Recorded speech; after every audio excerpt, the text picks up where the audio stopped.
माझं नाव आहे पास्टर राजेश केदावे. येशू ख्रिस्त आपल्याला व आपल्या कुटुंबाला आशीर्वादित करो आणि 2021 प्रत्येक दिवस तुमच्या जीवनात नवीन आनंद, नवीन शांती घेऊन येऊ. तसं स्तोत्रसंहिता 23 मध्ये म्हटलं आहे की परमेश्वर माझा मेंढपाळ आहे, मला काही उणे पडणार नाही. यावर तुम्ही विश्वास ठेवा. एक सत्य वचन आहे. जर तुम्ही येशू ख्रिस्ताला मेंढपाळ म्हणून मानता तर तुमच्या जीवनात कुठल्याही गोष्टीची चणचण होणार नाही. तुमच्या कुठल्याही गोष्टीची उणीव तुमच्या जीवनात असणार नाही. यावर तुम्ही विश्वास ठेवा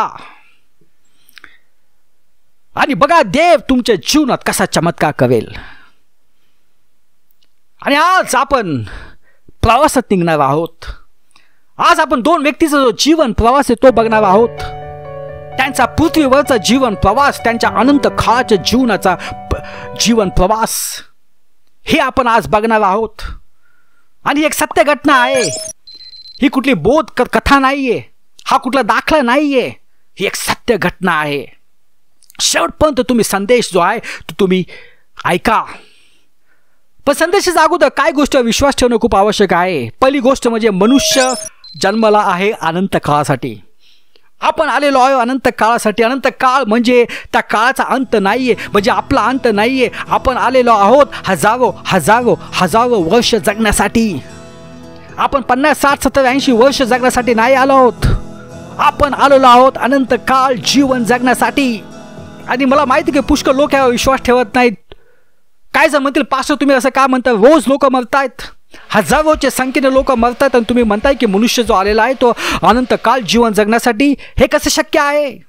आता आपल्याला वाटतं की ते लोक मरतायत, आपल्याला वाटतं की त्यांचं अस्तित्व संपलेलं आहे, आपल्याला वाटतं की त्यांचा नाश झालेला आहे, आपल्याला वाटतं की त्यांचा जीवन प्रवास संपलेला आहे. पण मी तुम्हाला सांगू इच्छितो की जे मेलेले आहेत ते जिवंत आहेत. त्यांचं शरीर जे आहे त्यांचं शरीर नाश झालेलं आहे पण ते जिवंत आहेत. मनुष्य जो आहे तो शरीर आणि आत्मेने बनलेला आहे. शरीर जे आहे ते नाशवंत असतं. शरीर हे फक्त आत्म्यासाठी पांघरून असतं. पण आत्मा जो असतो तो नाशवंत नसतो, तो अनंत काळासाठी असतो.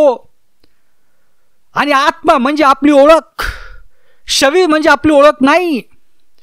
आत्मा म्हणजे आपण, आत्मा म्हणजे आपली ओळख. आत्मा अनंत काळासाठी असतो, म्हणून आपण पण अनंत काळासाठी आहोत. म्हणून जेव्हा कोण मरतं त्याचं जे शरीर जे आहे ते मरतं, त्याचा शरीराचा नाश होतो. कारण जसं मी तुम्हाला सांगितलं शरीर जे आहे ते नाशवंत आहेत, कधी ना कधी त्याचा नाश होणार आहे. पण जेव्हा असं होतं, जेव्हा शरीराचा नाश होतो तो आत्मा जो आहे तो शरीरातून बाहेर येतो. आणि आत्मा म्हणजे आपली ओळख, आत्मा म्हणजे आपण. आणि आपला नवीन प्रवास सुरू होतो. तो आहे अनंत काळाचा जीवनाचा प्रवास. आणि हे जे अनंत काळाचं जीवन जे आहे ते आपण 2च ठिकाणी आपण ते जगू शकतो, बाकी कुठल्याही ठिकाणामध्ये नाही. ते म्हणजे स्वर्ग किंवा नरक. म्हणून खूप आवश्यक आहे या गोष्टीवर विश्वास ठेवणे. आपण आलेलो आहोत अनंत काळासाठी. कारण जर तुम्ही या गोष्टीवर जर विश्वास ठेवला तर तुम्ही जो आहे तुम्ही निर्णय घेऊ शकाल अनंत काळाच्या जीवनासाठी, की अनंत काळचं जीवन जे आहे ते मला कुठे जगायचं आहे. ते मला स्वर्गात जगायचं आहे, येशू ख्रिस्ताबरोबर जगायचं आहे, आनंदात मजेत, का मला नरकात जगायचं आहे, जिथं रोज जिथे तुम्हाला रोज यातनेतून जावं लागेल. तर या गोष्टीवर विश्वास ठेवणं खूप आवश्यक आहे. पण मला पुष्कळ लोक यावर विश्वास ठेवत नाही. त्यांना वाटतं की आपण आलेलो आहे इथं 50, 60, 70 वर्षासाठी, म्हणून जेवढे दिवस आहेत त्या दिवसात मजा करा. पण मी तुम्हाला सांगू इच्छितो की हा जो तुमचा विश्वास जो आहे, हा विश्वास चुकीचा विश्वास आहे. हे खोटं आहे. आणि हे खोटं कुठून आलेलं आहे? हे खोटं आलेलं आहे नरकाच्या आगेतून. म्हणून यावर विश्वास ठेवू नका. का लोक आत्महत्या करतायत? कारण ते चुकीच्या गोष्टीवर ते विश्वास ठेवतायत. पहिली चुकीची गोष्ट म्हणजे त्यांना वाटतं की त्यांचं जीवन बदलणार नाही. दुसरी चुकीची गोष्ट म्हणजे त्यांना वाटतं की जर त्यांनी आत्महत्या केली, जर त्यांनी स्वतःची हत्या केली, जर ते मेले तर सर्व काही संपेल. ज्या त्रासातून ते जात होते, ज्या दुःखातून ते जात होते, ते दुःख सर्व संपेल. पण मी तुम्हाला सांगू इच्छितो, जर तुम्ही आत्महत्या केली, स्वतःची हत्या केली, तरी तुम्ही मरणार नाहीयेत. तुमचं शरीराचा नाश होईल, पण तुम्ही मरणार नाहीत. आणि जो स्वतःची हत्या करतो हे तर मोठं पाप आहे. आणि हे पाप तुम्हाला नरकात टाकेल. आणि नरकात तुम्हाला रोज यापेक्षाही जास्त यातना, दुःख आणि त्रास भोगावा लागेल. म्हणून आत्महत्या करून प्रश्न सुटणार नाहीत. तुम्हाला वाटेल की सर्व काही संपेल. नाही, सर्व संपणार नाहीयेत. अजून तुमचं जीवन जे आहे ते खडतर आणि ते वेदनादायक होईल. म्हणून या गोष्टीवर विश्वास ठेवणं आवश्यक आहे की आपण आलेलो आहोत अनंत काळासाठी. आणि आज विश्वास ठेवण्याची गोष्ट आहे की माझं अनंत काळचं जीवन जे आहे ते मला कुठे जगायचं आहे? स्वर्गात जगायचं आहे की नरकात जगायचं आहे? मला माहिती आहे काही ख्रिश्चन धर्मगुरू जे आहेत ते नरकावर ते विश्वास ठेवत नाहीत. आणि तुम्हाला माहिती आहे की एक मोठा धर्मगुरू ज्यांचे हजारो हजारो हजारो जे आहेत त्यांचे अनुयायी आहेत, त्याने येऊन सांगितलं मीडियामध्ये की नरक नाही आहे. मी तुम्हाला सांगतो ही खोटी गोष्ट आहे. या खोटी गोष्टीवर विश्वास ठेवू नका. जसा स्वर्ग हे सत्य आहे तसंच नरक पण हे सत्य आहे. आणि तुम्हाला माहिती आहे येशू ख्रिस्तानी स्वर्गापेक्षा नरकाबद्दल जास्त सांगितलं आहे. म्हणून खूप आवश्यक आहे या गोष्टीचा विश्वास ठेवणे की मनुष्य आलेला आहे अनंत काळासाठी. आणि अनंत काळचं जीवन कुठे जगायचे त्यावर आपण निर्णय घेणं आवश्यक आहे. जर तुम्ही फक्त याच जीवनाचा विचार केला, 50, 60, 70 वर्षात जीवनाचा विचार केला आणि अनंत काळाच्या जीवनाचा विचार नाही केला तर तुम्हाला खूप पश्चाताप करावा लागेल. पण तेव्हा वेळ निघून गेली असं असेल. आता आपण जाऊया लूक 16मध्ये. आता लूक 16मध्ये जसं मी तुम्हाला सांगितलं आपण दोन माणसांचा जीवन प्रवास बघणार आहोत. दोन व्यक्तींचा जीवन प्रवास बघणार आहोत. ते दोन व्यक्ती म्हणजे श्रीमंत मनुष्य, धनवान मनुष्य आणि दरिद्री लाजर, भिकारी लाजर. या दोन व्यक्तींचा आज आपण जीवन प्रवास बघणार आहोत. त्यांचं पृथ्वीवरचं जीवन कसं होतं आणि त्यांचं अनंत काळचं जीवन कसं होतं ते आपण आज बघणार आहोत. आणि पण सर्वप्रथम मी तुम्हाला सांगू इच्छितो की हे सत्य घटना आहे. पुष्कळ लोक म्हणतात की हा येशू ख्रिस्ताने दाखला दिला होता. दाखला नाहीये. कारण जेव्हा येशू ख्रिस्त दाखला द्यायचे तर तेव्हा ते सांगायचे की मी दाखला देतोय. ते सुरुवातीला किंवा शेवटी ते सांगायचे. पण इथं तसं नाहीये. ही एक सत्य घटना आहे. म्हणून काळजीपूर्वक तुम्ही यावर मनन करा. आपण जाऊया लूक 16:19. एक मनुष्य होता, तो श्रीमंत होता. तो जांभळी आणि तलम वस्त्रे घालीत असे. प्रत्येक दिवस तो ऐशा आरामात घालवीत असे. आता इथं श्रीमंत मनुष्याच्या बद्दल सांगितलं आहे. त्याचं पृथ्वीवरचं जीवन कसं होतं. इथं म्हटलं आहे की तो जांभळी आणि तलम वस्त्रे घालीत असे. आता यावरून समजून येतं त्याचं जीवन कसं होतं. आता जांभळे जे वस्त्र जे होते त्यावेळेस हे प्रतिष्ठेचं प्रतीक होतं आणि हे खूप महागडे होते. म्हणजे जे श्रीमंत जे लोक आहेत, जे राज परिवाराचे लोक आहेत, ते फक्त जे आहे ते जांभळी वस्त्रे ते घालीत असे. कारण हे जे वस्त्र जे होते ते खूप महागडे होते.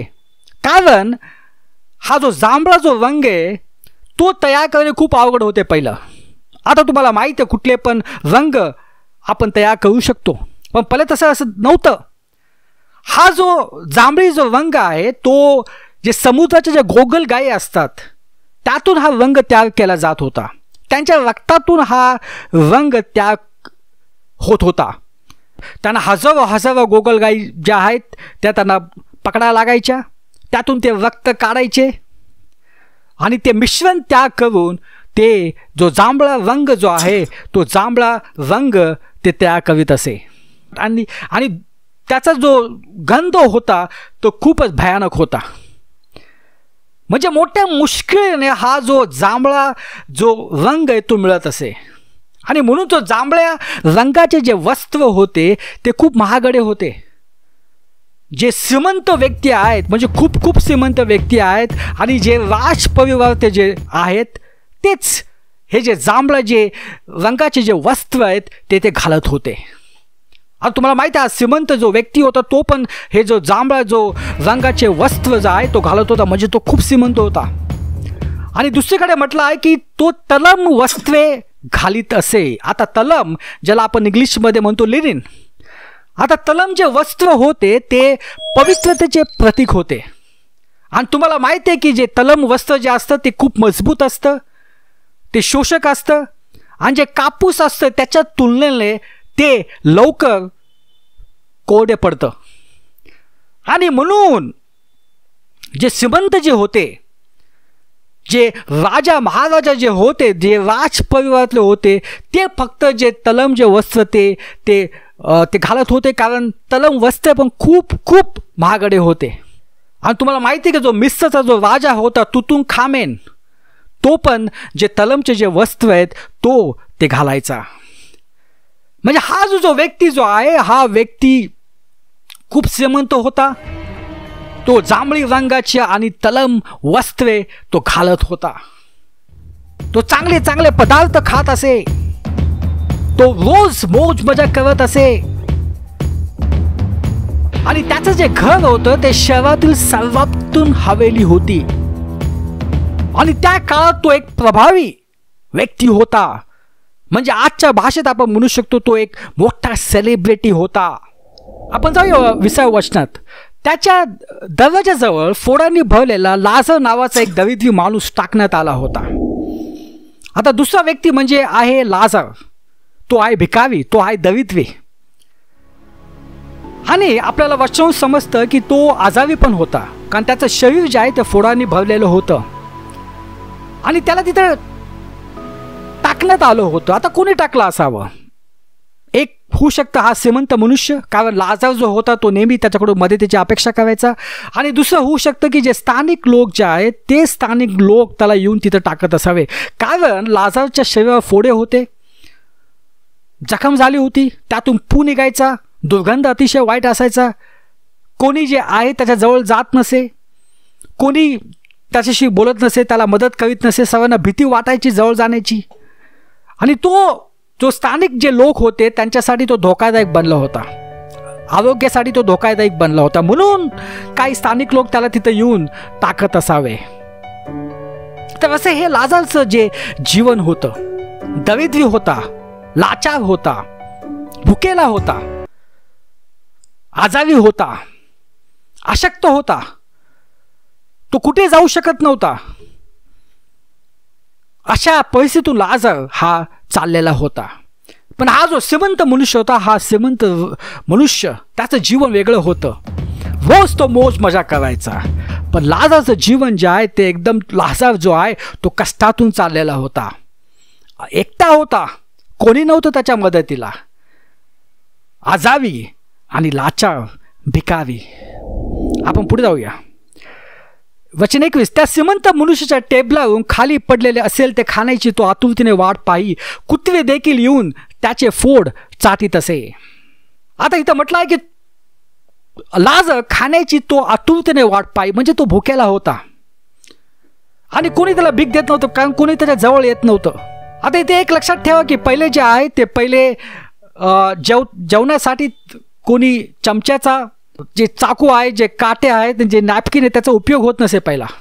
आणि म्हणून जेवण झाल्यावर हात साफ करण्यासाठी ते जे भाकरी जे आहेत ते भाकरीचा ते उपयोग करत असे. त्या भाकरीने ते हात आपले साफ करत असे आणि ते भाकरी त्यानंतर ते फेकून द्यायचे.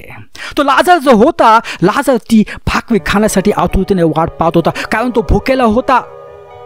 तो स्वतःहून काहीच करू शकत नव्हता, कुठे जाऊ शकत नव्हता. तो त्या भाकरीची वाट पाहायचा. आणि जेव्हा ते भाकरी जेव्हा ते टाकायचे, आता तुम्हाला माहीत असेल की ते घाण ती भाकरी झाली असावी, कारण ते हात साफ करायचे. आणि जेव्हा ते भाकरी बाहेर टाकायचे तेव्हा लाजर ती भाकरी खायचा. पण लाजर एकटा नव्हता, कुत्रे देखील होते तिथं. ते पण त्या भाकरीची वाट पाहायचे. म्हणजे लाजरचं जीवन हे कुत्र्यासारखं झालं होतं. अतिशय वेदनातून तो जात होता, पण तो भुकेला होता. काय करणार, मिळेल ते तो खायचा. आता इथं म्हटलं आहे की कुत्रे देखील येऊन त्याचे फोड चाटीत असे. याच्यावर समजतो किती अशक्य झालेला होता. तो कुत्र्यांना हाकलू शकत नव्हता, तो अशक्त होता. म्हणून ते कुत्रे यायचे आणि त्याचे फोड चाटत असे. किती वेदना त्याला होत होत्या. कुठल्याही मनुष्याचं एक फोड येतं तर किती वेदना होता, पण त्याचं शरीर फोडाने भरलेलं होतं. वेदनेत तो होता. तो भुकेला होता, भिकारी होता, आजारी होता, अशक्त होता. पण हा जो श्रीमंत जो होता, तो श्रीमंत रोज मौज मजा करायचा. चांगले वस्त्र, चांगले मद्य, चांगले पदार्थ तो खायचा. आता पुढे बघूया. मग असे झाले की तो गरीब मनुष्य मरण पावला व देवदूतांनी त्याला अब्राहमाच्या उराशी नेऊन ठेवले. नंतर श्रीमंत मनुष्य मरण पावला व त्याला पुरले गेले. आता शरीराचा नाश कधी ना कधी होणार आहे. आता हा जो गरीब मनुष्य जो आहे तो मरण पावला, पण इथं काहीच म्हटलं नाहीये. फक्त म्हटलंय की तो गरीब मनुष्य मरण पावला, म्हणजे त्याचा अंत्यसंस्कार झाला नाहीये. आणि कोण त्याचा अंत्यसंस्कार करणार? जिवंत असताना कोणी त्याची मदत नाही केली तर मरणानंतर त्याची मदत कोण करणार? पण हा जो श्रीमंत मनुष्य आहे, श्रीमंत मनुष्याबद्दल म्हटलाय की श्रीमंत मनुष्य मरण पावला व त्याला पुरले गेले, म्हणजे त्याला अंत्यसंस्कार मिळाला. सार्वजनिक एक शोकसभा झाली असावी, एक भव्य सोहळा झाला असावा. आणि त्याचं जे शरीर जे आहे ते यरूशलेम जैतुनाच्या डोंगरावर असलेल्या थडग्यामध्ये सन्मानाचे स्थान त्याच्या शरीराला देण्यात आले असावे. म्हणजे फक्त जे श्रीमंत जे आहेत त्यांचे थडगे जैतुनाच्या पर्वतावर असायचे. असं या दोघांचं जीवन होतं. लाजर मेला, दुःखातून तो जात होता, आजारी होता, सर्व हाल अपेक्षातून तो जात होता. आणि लाजर मेला, त्याच्यावर अंत्यसंस्कार झाले नाहीत. पण हा जेव्हा श्रीमंत जो व्यक्ती होता त्याने आपल्या जीवनात प्रत्येक दिवसाचा त्यांनी आनंद घेतला, मौज मजा केली. त्याने फक्त स्वतःवर लक्ष केंद्रित केले, स्वतःच्या जे मौज मजा आहे त्यावर लक्ष केंद्रित केले. चांगले पदार्थ खाणे, चांगले वस्त्र घालणे यावर त्यांनी लक्ष केंद्रित केले. पण एक दिवस तोही मेला आणि एक भव्य सोहळा झाला, एक भव्य शोकसभा झाली आणि जैतुनाच्या डोंगरावर त्याला सन्मानाचे स्थान देण्यात आले त्याच्या शरीराला. तर असं या दोघांचं पृथ्वीवरचं जीवन होतं. आता आपण बघितलं त्यांचं पृथ्वीवरचं जीवन कसं होतं. आपण बघूया त्यांचं अनंत काळाचं जीवन कसं होतं. आता इथं म्हटलं होतं की गरीब मनुष्य मरण पावला व देवदूतांनी त्याला अब्राहमाच्या उराशी नेऊन ठेवले, म्हणजे त्याला सुखलोकात नेऊन ठेवलं. आता हा श्रीमंत मनुष्यही मरण पावला. आता तो कुठे गेला आपण बघूया. आपण वाचूया वचन 23. आणि अधोलोकात जेथे तो यातना भोगीत होता. आता हा जो श्रीमंत जो मनुष्य आहे तो गेला अधोलोकात, तो गेला नरकात. तेथून त्याने वर पाहिले व दूर असलेल्या अब्राहमाला पाहिले आणि लाजराला त्याच्या शेजारी पाहिले. आता त्यांचं अनंत काळाचं जीवन सुरू झालं. आज जसं मी तुम्हाला सांगितलं सुरुवातीला की जीवन संपत नाही. शरीर जे आहे शरीराचा नाश होतं, पण जीवन तसं चालू राहतं. आता या दोघांचं अनंतकाळचं जीवन सुरू झालं. आता आपण बघूया त्यांचं अनंतकाळचं जीवन कसं होतं. आता आपण पाहिलं की जो गरीब जो लाजार होता तो गेला सुखलोकात, आणि हा जो श्रीमंत जो आहे तो गेला अधोलोकात, तो गेला नरकात. आणि इथं म्हटलं आहे की तो यातना भोगीत होता. जसं मी तुम्हाला सांगितलं, नरकामध्ये रोज यातना भोगाव्या लागतील. सकाळ ते संध्याकाळपर्यंत यातना भोगाव्या लागतील. सर्व बाजूनी आग आग आग असते. तेथे पाण्याचा थेंबी नसतो. तेथे जेवण द्यायला कोण नसतं. तर भुकेला तानेले तिथं यातना भोगावी लागती. आणि तसंच हा श्रीमंत मनुष्य जो होता तो पृथ्वीवर त्याला सर्व काही होतं, सर्व काही मेजवान्या होता, सर्व काही चांगले कपडे तो घालायचा, सर्व काही होतं. पण इथं जेव्हा त्याचं अनंतकाळचं जीवन सुरू झालं, ते जीवन सुरू झालं यातनेमध्ये. तो नरकात होता, कारण त्यांनी अनंतकाळच्या जीवनाचा त्यांनी विचार नाही केला. जेव्हा त्याचं पृथ्वीवरचं जीवन होतं ते जीवनात त्याने फक्त मोज मजा या गोष्टीचा त्याने विचार केला. त्याने स्वतःचा विचार केला. त्याने फक्त जे पृथ्वीवरचं जीवन जे आहे त्याचा विचार केला. त्याने विचार नाही, अनंतकाळचा जीवनाचा विचार नाही केला. त्याने विचार नाही केला की अनंतकाळचं जीवन मी कुठे जगणार आहे, मी स्वर्गात जगणार आहे का नरकात जगणार आहे, त्याचा त्याने अजिबात विचार नाही केला. कारण त्याचं ध्येय होतं फक्त मोज मजा करणे. कारण त्याला वाटलं की त्याच्याकडे फक्त थोडे दिवस आहेत, थोडे वर्ष आहेत, म्हणून जेवढे पण दिवस आहेत त्यामध्ये मोज मजा करा. आणि त्याने अनंतकाळच्या जीवनाचा त्याने विचार पण केला नाही. पण आता काय झालं, अनंतकाळच्या जीवनामध्ये तो नरकात गेला. जसं मी तुम्हाला सांगितलं, तुम्ही फक्त 2 ठिकाणी अनंतकाळचे जीवन जगू शकता. एक आहे स्वर्ग, की दुसरा आहे नरक. बाकी कुठलीही जागा नाहीये. तेथून त्याने वर पाहिले व दूर असलेला अब्राहमाला पाहिले आणि लाजारला त्याच्या शेजारी पाहिले. तो मोठ्याने ओरडला, पिता अब्राहम, माझ्यावर दया कर आणि लाजारला पाठव, यासाठी की तो बोटाचे टोक पाण्यात बुडवून माझी जीभ थंड करेल, कारण या अग्नीत मी भयंकर वेदना सहन करीत आहे. आता जसं मी तुम्हाला सांगितलं की जे आपल्याला वाटतं की लोक जे आहेत ते मरण पावलेले आहेत, पण ते मरण पावले नाही, ते जिवंत आहेत. आतापर्यंत जे लोक मरण पावले असतील ते 2 ठिकाणावर असतील, ते स्वर्गात असतील किंवा नरकात असतील, पण ते जिवंत आहेत. आता हा जो श्रीमंत जो मनुष्य होता तो नरकात गेला. तो यातना भोगीत होता. त्याच्याकडे शरीर नव्हतं, पण तरी देखील त्याला यातना होत होत्या. म्हणून मी तुम्हाला सांगतो की शरीर हे फक्त आत्मेसाठी पांघरून आहे. आत्मा म्हणजे आपण. तेथून त्याने वर पाहिले म्हणजे आपण नरकात पाहू पण शकतो. व दूर असलेल्या अब्राहमाला पाहिले आणि लाजारला त्याच्या शेजारी पाहिले. त्याने दोघांना पाहिले, त्याने अब्राहमाला पाहिले आणि लाजारला पण पाहिले. तो मोठ्याने ओरडला, पिता अब्राहम, माझ्यावर दया कर आणि लाजारला पाठव, यासाठी की तो बोटाचे टोक पाण्यात बुडून माझी जीभ थंड करील, कारण या अग्नीत मी भयंकर वेदना सहन करीत आहे. काही विश्वास ठेवतात की जेव्हा माणूस मरतो त्याचं अस्तित्व संपतं, त्याचा नाश होतो. पण असं नाहीये. इथं पाहिलं की हा जो श्रीमंत मनुष्य आहे, त्या श्रीमंत मनुष्याला वेदना होत होत्या. शरीर नव्हतं, फक्त आत्मा होतं, तरी त्याला वेदना होत होता, कारण आत्मा म्हणजे आपण. तो बघू शकत होता, तो बोलू शकत होता. त्याला तहान लागली होती, जशी आपल्याला शरीरामध्ये तहान लागती.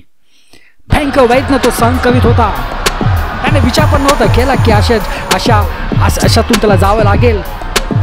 त्याची जीभ जळत होती आणि जीभ थंड करण्यासाठी त्याला पाण्याची गरज होती. आणि त्याने अब्राहमाकडे दया याचना केली. पण तो अब्राहम म्हणाला, माझ्या मुला, लक्षात ठेव की तुझ्या जीवनात जसा तुला चांगल्या गोष्टी मिळाल्या तसा लाजारला वाईट गोष्टी मिळाल्या, पण आता तेथून तो समाधानात आहे व तू दुःखात आहेस. आणि या सगळ्याशिवाय तुमच्या व आमच्यामध्ये एक मोठी दवी ठेवलेली आहे की यासाठी की येथून तुमच्याकडे ज्यांना जायचे आहे त्यांना जाता येऊ नये व तुमच्याकडून कोणालाही आमच्याकडे येता येऊ नये. आता हा श्रीमंत माणूस काय करू शकत नाही. त्याला संधी दिली होती जेव्हा तो पृथ्वीवर होता, पण त्या संधीचा त्याने फायदा उठवला नाही. त्याने अनंत काळाबद्दल विचार केला नाही. त्याने देवाचा विचार केला नाही. तो फक्त आपला मौज मजेत मस्त होता. त्याला वाटलं की फक्त आपलं जीवन जे आहे ते 60, 70, 80 वर्षापर्यंत आहे, म्हणून प्रत्येक दिवसाचा आस्वाद घ्या, मौज मजा करा, असे पुष्कळ लोकांना आज वाटतं. त्याने अनंतकाळ जीवनाचा विचार नाही केला. आणि तुम्हाला माहिती आहे, अनंतकाळ जीवन म्हणजे हजारो वर्ष. आता या श्रीमंत जो आहे मनुष्य, त्याला हजारो वर्ष त्याला आता नरकात राहावं लागणार आहे अनंत काळासाठी. आणि आजपर्यंत तो आता सुद्धा तो नरकाच्या आगेत तो यातना भोगत असेल. म्हणून खूप आवश्यक आहे त्याने अनंत काळच्या जीवनाचा विचार नाही केला. आणि आता काही होऊ शकत नाही. आता कितीही पश्चाताप केला, कितीही विनवण्या केल्या, आता काही होऊ शकत नाही. ती वेळ गेलेली आहे. ती वेळ होती त्याला पृथ्वीवर. आपल्याला माहिती आहे तो किती वर्ष तो जगला.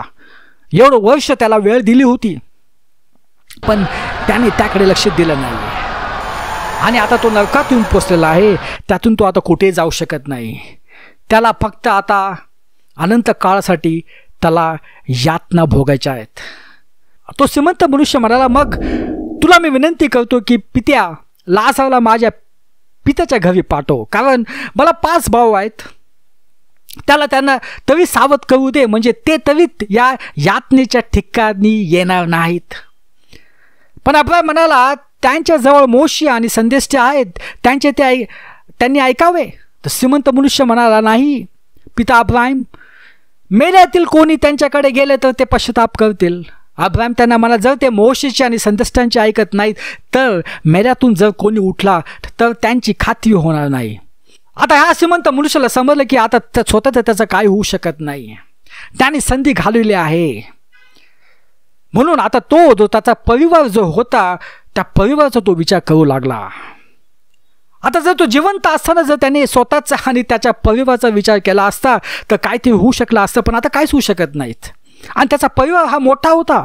5 भाऊ होते. आता या 5 भावांच्या ज्या असतील त्यांच्या पत्न्या असतील, त्यांचे मुलं असतील, मोठा परिवार होता. म्हणून त्यांनी अब्राहमाला विनंती केली की लाजर पाठव माझ्या वडिलांना आणि माझ्या भावांना सांगण्यासाठी. आता यासाठी खूप उशीर झालेला होता. आता काहीच होऊ शकत नाही. जेव्हा तो या जगात जर त्यांनी विचार केला असता तर खूप काही गोष्टी झाल्या असत्या. तो आज नरकात नसता, तो आज स्वर्गात असता. पण त्यांनी त्या गोष्टीचा त्यांनी विचार नाही केला. आणि आता त्याला अनंत काळासाठी त्याला नरकात त्याला आता वेदना भोगावं लागतील. आणि लाजर जो आहे तो आता स्वर्गात येशू ख्रिस्ताबरोबर तो आनंदात असेल. तर असं ह्या दोघांचं जीवन होतं, श्रीमंत मनुष्य आणि दरिद्री लाजार. पृथ्वीवरचं जीवन दोघांचं खूप वेगळं होतं. श्रीमंत जो व्यक्ती होता तो प्रत्येक दिवशी तो मौज मजा करायचा. आणि हा जो गरीब जो होता लाजर, प्रत्येक दिवस त्याच्यासाठी भयानक असा होता. त्याच्यासाठी संघर्ष होता. पण जेव्हा त्यांच्या शरीराचा नाश झाला, त्यांचा नाश झाला नाहीये, त्यांचं जीवन संपलं नाहीये, अनंत काळचं जीवन सुरू झालं. त्या अनंत काळच्या जीवनात हा जो लाजर जो होता, दरिद्री जो होता, कोणी त्याच्याजवळ येत नसे, कोणी त्याच्याशी बोलत नसे, कोणी त्याला खायला देत नसे. तो भुकेला होता, आजारी होता, समाजात त्याला कुठलंही स्थान नव्हतं. लोक त्याच्या मरणाची प्रतीक्षा करायचे. पण जेव्हा त्याचं सार्वकालिक जीवन सुरू झालं, अनंतकाळचं जीवन सुरू झालं, तर तो अब्राहमाच्या उराशी होता, तो सुखलोकात होता, तो स्वर्गात येशू ख्रिस्ताबरोबर आनंदात असेल. आणि हा जो श्रीमंत जो होता पृथ्वीवरचं जीवन त्याचं वेगळं होतं. ऐशा आरामात तो जीवन जगायचा. पण जेव्हा त्याचा शरीराचा नाश झाला, त्याचं अनंत काळाचं जीवन सुरू झालं, तर तो यातना भोगत नरकात गेला. आणि तो आता काय करू शकत नाही, कारण जी संधी त्याला मिळाली होती, जो वेळ मिळाला होता, त्या वेळेचा त्याने फायदा घेतला नाही, त्याने निर्णय केला नाही. आणि आता त्याला अनंत काळासाठी त्याला नरकात, त्याला त्या आगेत त्याला व्हावं लागणार आहे. तिथं त्याला कोणीही पाण्याचा थेंब पण देणार नाही आहे. त्यातून आपण काय बोध घेऊ शकतो? तर सारांश काय आहे? हा सारांश असा नाही की श्रीमंत जे आहे ते नरकात जातील आणि जे गरीब जे आहे ते स्वर्गात जातील, असं नाही आहे. सगळे जे श्रीमंत आहे ते नरकात जाणार नाही आहे, किंवा सगळे गरीब स्वर्गात जाणार नाही आहे. श्रीमंत असते पाप नाही आहे. चांगले कपडे घालणे, चांगले पदार्थ खाणे, चांगल्या जागेत राहणे, गाडी असणे, बंगला असणे, हे काय पाप नाही आहे. पण जर तुम्ही अनंत काळाच्या जीवनाचा जर तुम्ही विचार नाही केला, जर तुम्ही परमेश्वराचा विचार नाही केला, तर ते धोकादायक आहे. तर स्वर्गात जाण्यासाठी आपण गरीब आहोत का श्रीमंत आहोत हे अवलंबून नाही आहे. आपण शिकलेलो आहोत का शिकलेले नाही आहोत यावर अवलंबून नाही आहे. आपण चांगले काम करतो आहोत की नाही करत यावर अवलंबून नाही आहेत. आपल्याकडे मोठा बंगला आहे का आपल्याकडे झोपडी आहे यावर अवलंबून नाही आहे. आपल्याकडे किती बँक बॅलन्स आहे यावर स्वर्गात जाणं अवलंबून नाही आहे. आपल्याला किती लोक ओळखतात यावर अवलंबून नाही आहे. ते फक्त एका गोष्टीवर अवलंबून आहेत, ते म्हणजे आपण येशू ख्रिस्तावर विश्वास ठेवतो का नाही, आपण येशू ख्रिस्ताला जिवंत देव मानतो की नाही, आपण विश्वास ठेवतो का नाही की येशू ख्रिस्त आपल्या पापासाठी त्याने वधस्तंभावर त्याने स्वतःचे रक्त सांडले आणि त्यामुळे माझे सर्व पापाचे क्षमा झालेले आहे. माझे भूतकाळाचे पाप, माझे वर्तमानचे पाप, माझे भविष्याचे पाप, सर्व पापाची क्षमा झालेली आहे. यावर आपण विश्वास ठेवतो का नाही यावर अवलंबून आहे. आपण प्रार्थना करूया. पिता परमेश्वर, धन्यवाद देतो जे महान कार्य तू केलेलं आहेस क्रूसावर, त्यामुळं आम्ही स्वर्गात जाऊ शकतो. ही सर्व प्रार्थना येशू ख्रिस्ताच्या नावाने करतो. आमेन.